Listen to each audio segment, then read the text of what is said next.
Our CBS News correspondent Errol Barnett joins us now from the White House. So, Errol, Congress reconvenes on Thursday. Where can we expect negotiations to go from here? It's unclear, Elaine. I mean, at the last time that congressional leaders were here, President Trump was in the Oval Office, you had a stalemate. You saw President Trump digging in his heels, saying he wants $5 billion for the southern border wall. Although, if you listen closely to the president's language over the past week, he has shifted away from calling it a big, beautiful border wall, as we heard many times on the campaign. And now he's referring to steel slats, reinforcements, renovation of existing fence lines. So there are some hints that the president may be realizing that if he wasn't able to get what he wants from Senate Republicans and House Republicans while they enjoyed the majority, he will get less of it when Democrats take the majority in the House come January. So there has been some language from President Trump that he would only need to find a solution for some 550 miles of the border instead of the 2,000 miles along the border, which he had also said during the campaign. So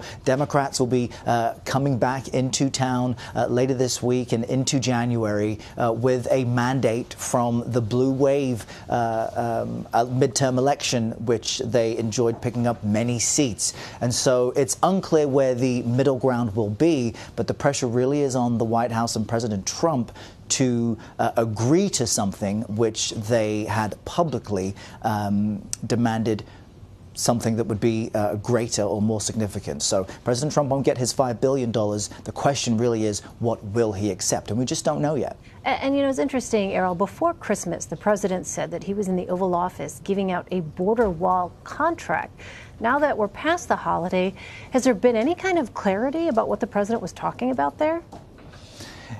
The president's comments in the Oval Office the past few days really have raised more questions than we've been able to get answers to. We have repeatedly requested from the White House any details on this contract, which the president said he awarded to a company that would be able to address the border issue, or at least a 100-plus mile contract in the president's words. It's unclear what company won that contract. It's also unusual when we consider how government contracts are bidded upon and dealt out. Usually there is a transparent process. It's clear which companies are making these bids, and the government usually makes it clear which company won and why. For President Trump to all of a sudden announce that a company has been awarded a contract, as I say, it just raises more questions, and we don't yet have clarity on that either.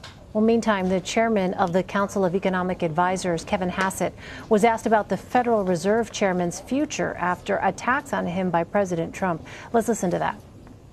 You made it very clear that Secretary Mnuchin's job is safe. Is the Fed's chairman's job safe? Yes, of course, 100%, yes. 100%. The Fed chairman's job is not in jeopardy by this president? Absolutely. That's correct, yes.